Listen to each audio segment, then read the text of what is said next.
Well, hello, everybody. Thanks for joining us. Bettina, how are you? Hi everyone. Hi Eric. I'm great. I'm fantastic.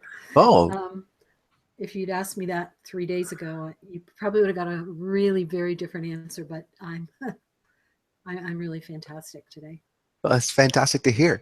I always love when you can look back on it. And so, if I ask you in the pit of the trough 3 days ago, how are things? And then, realizing it's just another pillar as an example of how everything is so temporary, and how things do go like this in life. And if we're at a low point, we know that this too shall pass. And when we are riding high and feeling super confident and perhaps maybe overconfident or a little bit arrogant, that will also pass. And it's another example. But I'd love to hear about what has taken you from the low to the high in 3 days. Um, well, it has been really interesting, and it definitely is one of those really great examples of the ebb and flow of life and how um, just when you thought it was safe, in other words, we I think there's a tendency to when doing this work, when on a spiritual journey, when deepening into yourself, whatever you want to call it, there's a tendency to get to a point where you start thinking, I've got it, I'm done, I'm really good, I'm on a roll, and I can live in grace now. And it's really not the case.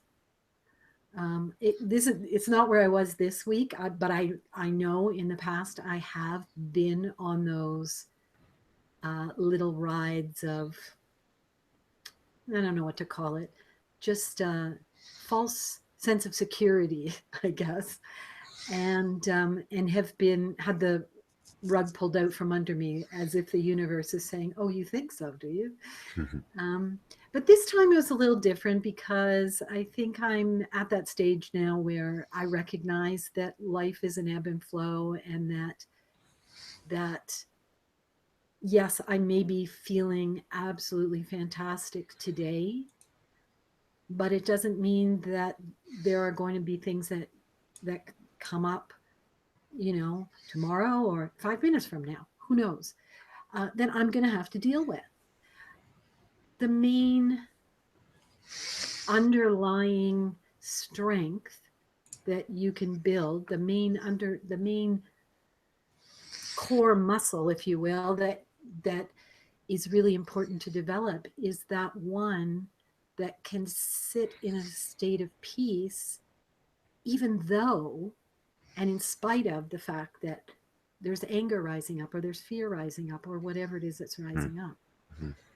This week was, I was lambasted. It was well, I'm sure everybody knows by now I'm a real student of A Course in Miracles, and I've joined this online group, and in fact had my first in-person study group here yesterday, which was fantastic.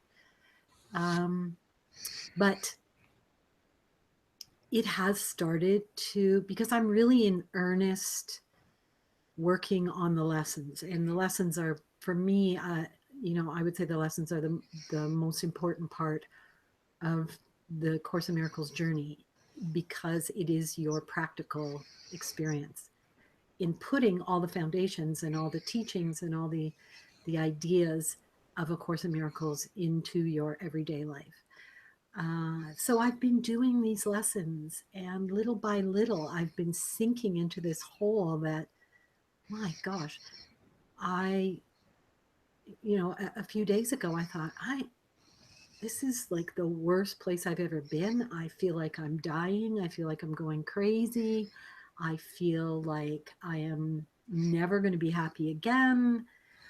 It was a real, and of course, I was totally alone because Peter's, away, and everybody else is out and of the house, and there I am sitting all alone, thinking, I am so alone. And then I just allowed it to wash over me. I allowed it to have its space, to give it its just due, to give it its time and its place and its energy. And in doing that, in staying with it, in other words, not constantly seeking distraction or trying to get rid of it, it has a natural life of its own. It comes, it does whatever it does, and then it's gone. And sometimes it comes on very quickly and it leaves just the same. Sometimes it lingers. Sometimes it's a very shallow feeling. Sometimes it's deep, something deep, deep, deep. But no matter what it is, it brings you out on the other side in such a better place that it's so worth sitting in that darkness, allowing yourself to be okay in complete darkness. Now, I don't know if you've ever been in a room, like say a closet is a good representation. I remember when I lived in the States, and I was an adult with kids, but my brother came to visit, and the kids loved playing with him because he just loved playing with them, and we always had to play hide and seek. And so I went in my closet to hide, and I sat with the door closed in the closet, and I could not see my hand in front of me. That really freaked me out. And that was the same kind of feeling. And I thought, you know what? It's like being in that closet. It's like being able to sit there and being okay with not seeing what's around the corner or what's coming next, or the idea of being totally alone. When you come out of it, you realize that you aren't really ever totally alone. And that's what the lessons the last few days have been, is I am not alone in these thoughts that I'm thinking, or the experiencing of what I'm seeing, or whatever it is. The part that struck me is I'm not alone. And I think that's what been one of my struggles for a lot of my life, is not feeling supported and not feeling connected to other people. And I have a real desire to do that more now than probably ever before. And so it was all part of that, moving through that mistaken belief that says you're alone, nobody's supporting you, there's no one there for you. And I really saw over the last few days how many people, um, when I expressed that vulnerability, how many people actually stepped up and were there supporting me, and that my belief that I wasn't supported was based on a preconceived idea of how that was supposed to look and who it was supposed to be. And then just opening my, uh, instead of narrowing my focus, opening my focus to include everything, and to see everything, to see the truth, instead of creating this illusion in myself that served me somehow. And then it all lifted. It all lifted. And it was so funny because last night um, when I went to bed, and I lay down and I closed my eyes, and I realized I had this big smile on my face, and suddenly I was just lying there feeling so content, and so happy to be in my bed, and getting set for a good night's sleep, but just feeling so content, and it just felt so good. It just felt so good. Um, so yeah, that's been my couple of days. Wow. Well, thank you so much for sharing that. Because, I mean, as a fellow human, I can relate to what that experience is like. But for you to have such a powerful one just in the last couple of days and be able to share, it's amazing. Because I think we all need to be reminded of what that process is. And of course, we can always do it more perfectly the next time. But how letting it come through, and you need to feel it to heal it. And it reminds me of Louis C.K. is one of the prominent comedians of our time, and he talks on an interview with Conan. Not I mean, he's funny during it, but he's not trying to be, and talks about how he was just overcome with sadness one day, and he recounts a story on late night TV about how he just pulls over to the side of the road, and just an incredible sadness overcomes him, whether it be through family struggles he's having in his head or what have you, and he just cries. And he talks about how feeling through it, if you don't want to take our word for it, there's lots of accounts of this, of just feeling through it and then allowing, the happiness and the contentment to come back. Because as long as you repress that, if you fight against it, if you resist it, if you don't want to feel it, if you distract yourself, you don't get through it. You don't burn through that fuel and allow new space for that peace and love and contentment to come back. It's not a forever state. The peace and love and the contentment, we go up and down in our waves, in our biorhythms, and fully being present with it, both the lows and the highs, is a real human way to go about living and feeling a life. And what else are we here for other than to feel and experience all that this, whatever you want to call this experience of being trapped in this body, looking out from these eyes into this world and being able to play with it in an unlimited and limited fashion that I can, and feeling what it feels like, feeling the consequences, both the highs and the lows. Um, you said so much in there that was so revealing. I like near the end how you said when you felt like it's been a struggle for your whole life not feeling support, and I think a lot of people can resonate with that. A lot of people feel that where people dying for validation, literally and figuratively, and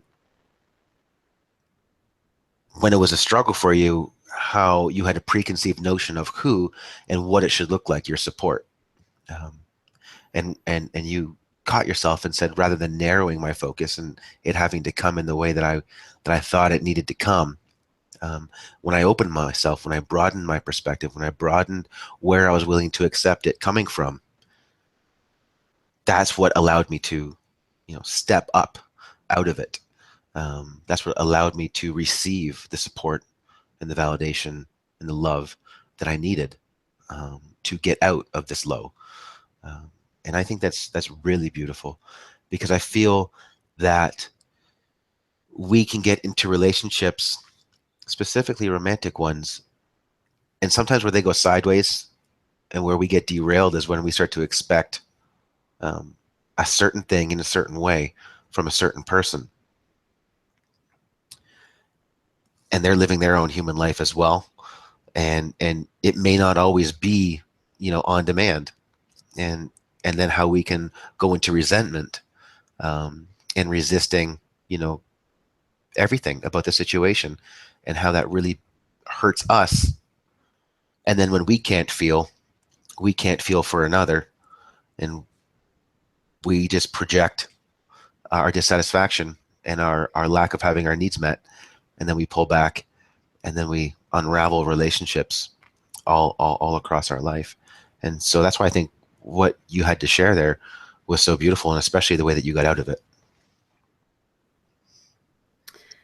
Yeah, and I do think we do that a lot. I do think we set perimeters, and I think when we close our mind to all the possibilities, and I think we have no concept of what all the possibilities are, and how great uh, our support is, and how great the love is, uh, and everything that we desire in life, how great it can be if all we do is change our perception of how that is coming to us. It's like when we ask, we pray for help, and then we say the help never came. But what we don't realize is the help did come. It just didn't come in the form, if we're looking for it to appear in a specific way, and it doesn't come to us in that specific way, we believe that we didn't get the help. Yeah. But that's not the case. It just came in a different form. And because we were so close minded about it, we missed it. We missed the help that we asked for and that we needed. And so we keep going on, struggling and trying to find the answers. And so it was really a lesson for me in just changing my perception and also looking at the bigger picture and being able to see that how I see things and how I believe things should be is not necessarily the truth of the situation. You know, and as far as being able to sit in the emotion and accept the emotion and be in it and let it wash over you like that, I think that's one of the most amazing things we can do for ourselves and for everybody, that we love. Because in A Course in Miracles, it says, this course is not here to define love. I have my book here. It's not here to define love because that is indescribable. I'm going to read it because I want to get it right. That's good. The course does not aim at teaching the meaning of love, for that is beyond what can be taught. It does aim, however, at removing the blocks to the awareness of love's presence, which is your natural inheritance. And that to me is like, yes, remove the blocks. Stop pushing back against. The love is trying to show itself, and the pain is pushing back against it. And that's what the struggle is. That's, if you're struggling, that's exactly what's happening. Let it out. For goodness sakes, cry. That's like good for me. Crying is good for the soul. Oh, Like you cannot hold that back. Interesting point. In fact, I've had a pain in my side for a couple of weeks now, and there was something inside me was saying it's nothing serious. Then the ego saying, you're dying, but but that inner deeper voice is saying, this is telling you something. And I just kept asking, what is it that you want me to know? And everything started to become clear. And funny enough, the pain is gone. um, because I've come to the other side of that emotional pain that I was holding on to, that was manifesting itself in a physical form. Because if you don't listen to what you're being told and what it is that you need to look at, the voice will become louder in whatever way it can, whether it's emotional upheaval or physical or spiritual. It doesn't matter. The voice will continue to become louder and louder until you hear it, until you see that something needs to be done. And I think a lot of people, that whole idea in when they talk about addiction, someone has to hit their bottom before they'll go for the help that they need. I think, in a way, that's that voice that's getting louder and louder and louder, and more things are being piled on top, on top, on top until the burden is too heavy, and then we look for a way to ease the burden. yeah. Yeah, it'll keep piling up until we get to our threshold where we do something about it. And hopefully when we do something about it, it's not distraction and it's not the proverbial quick fix that doesn't actually uh, alleviate the cause. Sometimes a great cry, and I know the resistance to the crying. I know why people don't want to see sad things and so on. For me, I've always been such attracted. I've always known the great therapeutic benefit of it, and I don't go about my life crying at everything. But it's a part of the human experience, and to deny it, I think is foolish. And sometimes when we feel safe and comfortable, or we can create an environment to feel safe and comfortable, and my goodness, if you can find that in relationship, if you can create that in relationship, that's absolutely beautiful. But whether it be through art or movies or a theater or what have you, that sadness that can trigger that sadness, and you can relate, and you can get a good cry out about something that you're carrying, it's only temporary. You're only going to cry for a little bit. And then when you're done, my God, whether it's endorphins or I don't know the internal science around it. All I know is that there's little that feels as good from the inside out, um, as those moments and days after a good purge of that. And you talk about the pain in your side, and I know it's new age, but we when we stress, when we repress, we cause disease in our body. And I love the separation of that word, disease. It's dis-ease, you know, and the best way to go through life in a ease way is to just be in the moment and feel what comes up and honor it and be present with it. Um, I do love that quote in Course in Miracles. It's not teaching you what love is or the meaning of love. It's taking away the blockages, so that you can feel that loving presence, which is your natural inheritance. If you want to talk about a gift from God or whatever you want to call that, our natural inheritance is that loving presence. And the more that we can do, the more tools, the more we can educate, the more we can create environments where that help us get back to that natural inheritance of loving presence, the more our life is easy and enjoyable, and passion can fill that space, and love. It's, and you can feel, because I mean, we're given this experience, to live in this body and to have the parameters of being human. I don't know that the point is necessarily to be a thinker and think about our experience. I mean, that's certainly part of the soup, but really, the good stuff is the feeling, all the feelings: joy, happiness, love, romance, eroticism, excitement, uh, pride, in some ways, growth, and also the sad ones. We're supposed to feel fear and sadness, um, anger, so we know what it is, so we know what the reciprocal is. And I feel like that feeling, truly feeling in the present moment, whatever is there, uh, is a life well lived. Absolutely. I mean, that loving presence is who we are.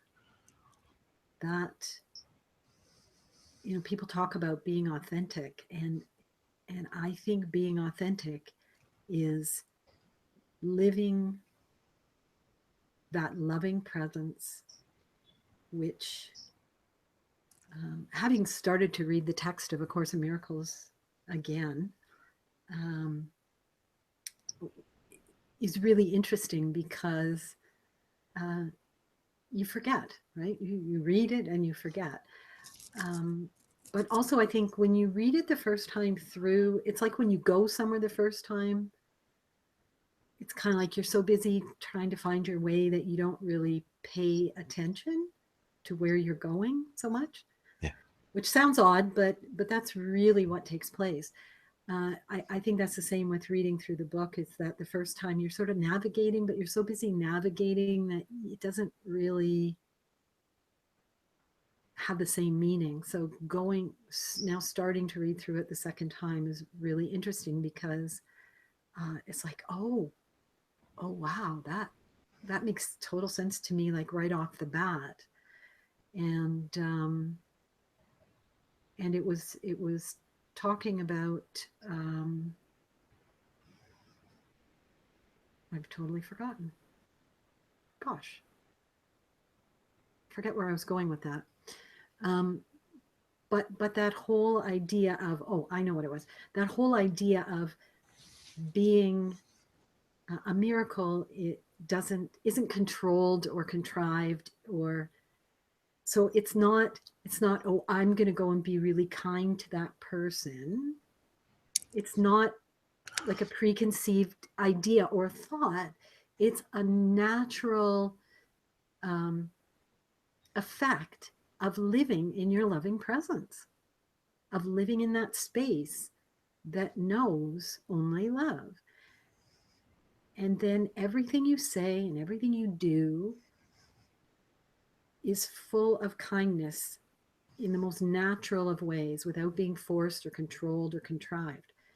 And to me, when I read that, it was like, yeah, I don't remember even reading that the first time, but when I read it this time, it made so much more sense to me and on such a deeper level. And it was like, you can't fake that deep, true, loving kindness. You really can't.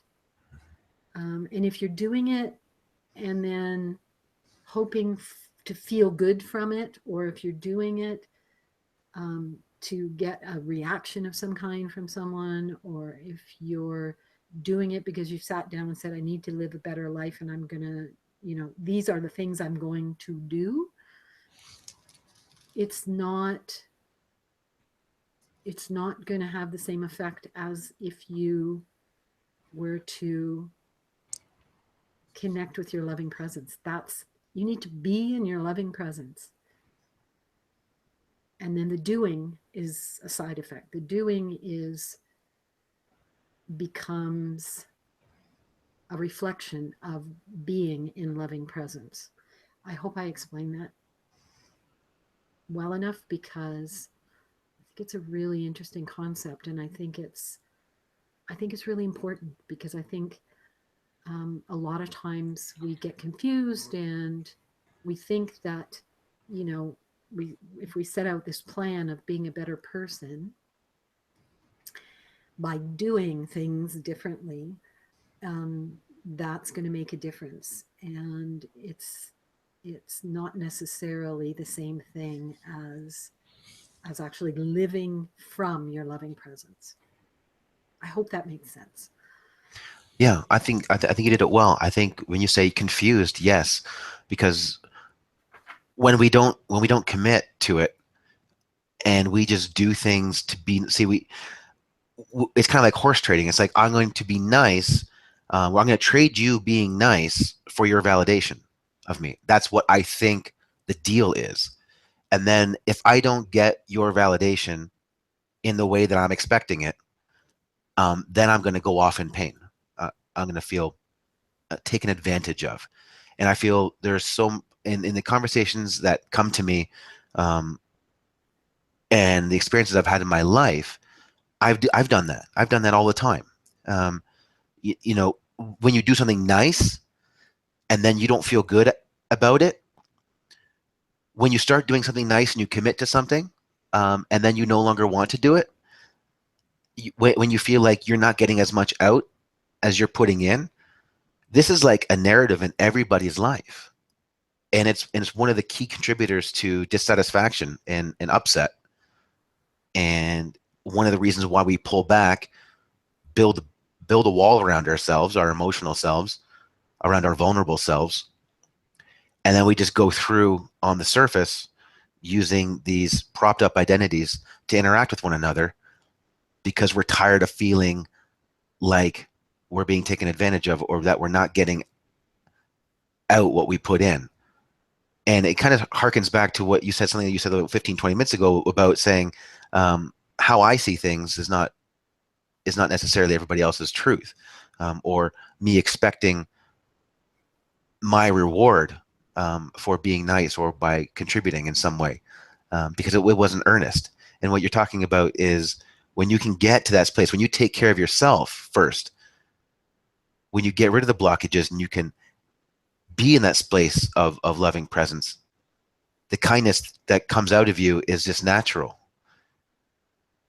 And when you're in that space, you're not in it in a way that's trading. You're in it, you go to a relationship to give. And of course it doesn't mean you get walked all over, But when you take care of yourself and you just come from that place of loving kindness, and you can just be kind in that special way without without the expectation of what comes back to you, without a trading mentality. A lot of us get into relationships and call it love, but it's really just trading. I'll trade you this for that. Um, and we can get into really underwhelming relationships that way. We can get stuck in underwhelming relationships that way, both romantically and otherwise. Um, Kids, doesn't matter, friends. Um, but when you can take care of yourself and it comes out naturally, and there's no expectation, there's no price put on it. Um, that's when it feels good. That's when that's when you're just that's when you're winning. That's when you're winning at life. Yeah, I agree. I agree. Um, it's not about anybody else but you or me or whatever. Um, we've we've really got to, as much as we fight it and as much as we don't want to feel the pain or go to that vulnerable place or whatever it is, feel that fear or whatever, the more, you know, we don't want to do it, the more we need to. The more we need to go to those places, because those are the places where we uncover that loving presence. That's Yeah. the place where we find what it is we're looking for inside ourselves. We're not going to find it in, you know, a president of the United States or um, a relationship or a child or a parent or whoever. We are going to find it within ourselves. And no magic pill is going to help us to turn inward, to release, and to let go of all the blocks that are keeping us from seeing that loving presence, from being in that loving presence fully and honestly and openly. It's the only way to do it, is to cross the threshold and walk through the fear. Yeah. Yeah.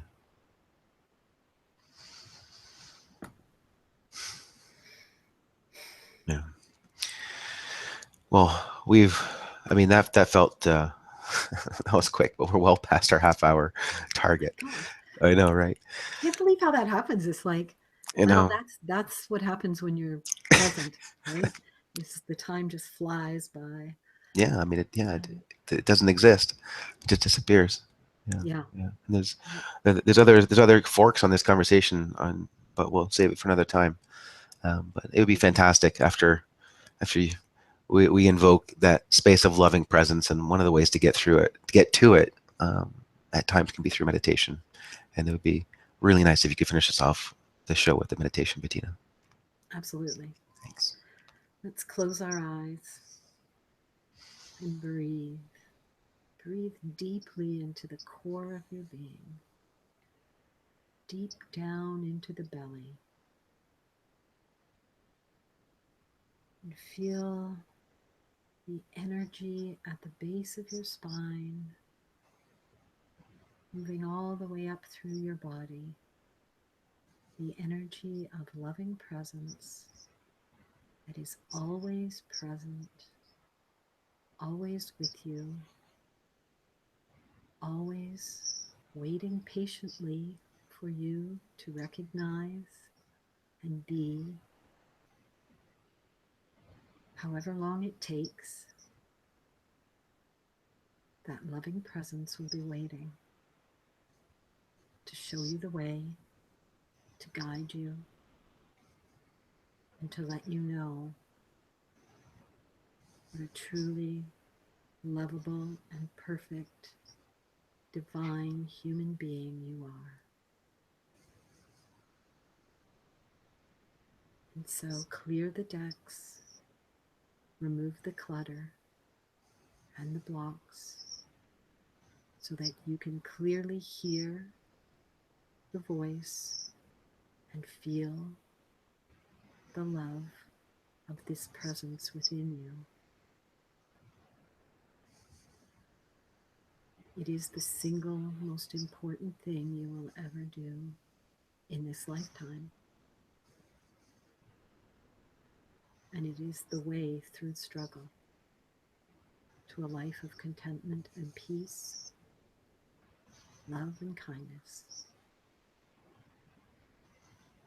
And when you're ready, wiggle your fingers and your toes and bring yourself back to the world Hmm. with your loving presence. Yeah.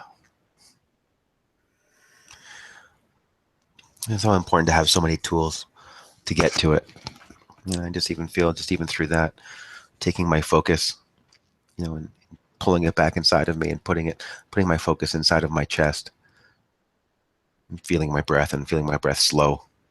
Um, it's a great anchor to get back there. Something you said way at the beginning is about being able to sit in peace. When you have all this stuff going around emotionally inside of you and around you in your environment, if you can call back to that place of peace, you're going to make the best decisions, and you're going to respond in the way that reflects your highest calling. Yes. And I think that full, deep breath will definitely be a good reminder to return to love. Yes, yes, the friendly reminder. Yes. Well, thank you everybody for joining us this week. It was a pleasure putting on the show for you, and we'll see you all again next. Have a great week, everyone.